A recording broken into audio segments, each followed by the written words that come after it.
பெண்மணிக்கும் 2 ஆண் குழந்தை அவர்கள் அஸ்தம திதியில் பிறந்தபடியால்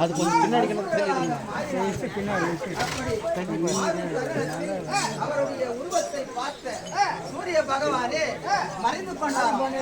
மகனாக அப்படிப்பட்ட உருவத்தை அவர்கள் யார் என்றால்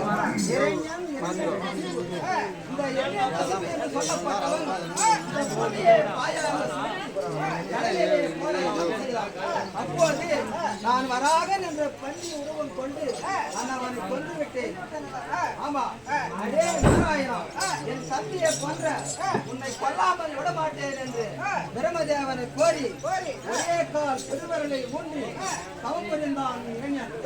தவத்திற்கு மெச்சி பிரம்மதேவன் காட்சி அளித்தார். ஐயா, என்னை கோரி தவம் புரிகிறாயே, என்ன காரணம் என்று கேட்டார். ஐயா, எனக்கு மரணம் என்பதே வரக்கூடாது, அப்படிப்பட்ட வர வேண்டும் என்று கேட்டார். அதற்கு பிரம்மதேவன் பிறப்பொன்று இருந்தார், இறப்பொன்று இருந்தே தீரும், கேட்பதை மாற்றி கேளும் என்றார். அப்படியானால் பகலிலும் என் உயிர் பிரியக்கூடாது, இரவிலும் என் உயிர் பிரியக்கூடாது, மூன்றிலும் என் உயிர் பிரியக்கூடாது, ஆகாய மார்க்கமும் உயிர் பிரியக்கூடாது, வீட்டிலும் உயிர் பிரியக்கூடாது, வாசலிலும் உயிர் பிரியக்கூடாது. அப்படி என் உயிர் தீர்மானப்பட்டது. பூமியிலே விழுந்தால் நான் 10,000 இறைவனாக மாறிவிடுவேன் கேட்டான்.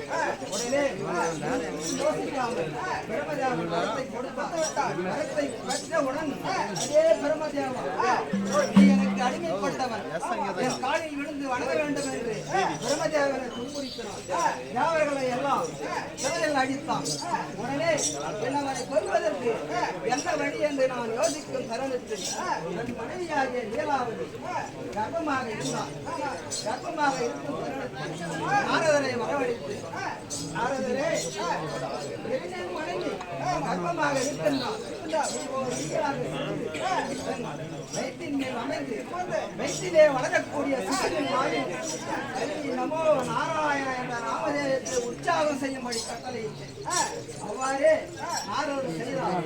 வெள்ளை பிறந்தது, பிரகலாதன் என்று பெயரை வைத்தார்கள். 5 ஆனது. குருகுலத்தில் சேர்த்தார்கள்.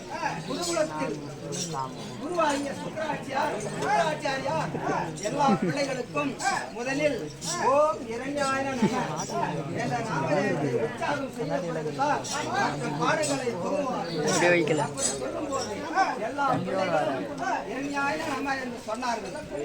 அந்த இரண்யன் மகன் ஹரிநமோ நாராயண என்ற நாமதேயத்தை உற்சாகம் செய்தார். உடனே சுக்கராச்சாரியர் பயந்து, ஐயா, எல்லா பிள்ளைகளும் உன் பெயரை சொல்கிறார்கள், உன் பிள்ளை உன் எதிராளியின் பெயரை சொல்கிறார் என்று சுக்கராச்சாரியர் சொன்னார். உடனே, மகனே, ஒரு முறை உன் தந்தையின் பெயரை சொல்லலாம் என்று கேட்டார். அதற்கு, தந்தையே, உன் பெயர் எனக்கு புரியந்தான், ஆனால் உன் பெயர் என் நாவில் வரவில்லை என்றான். அடே பிரகலாதா, அந்த நாராயணனை பார்த்திருக்கிறாய் என்று கேட்டார்.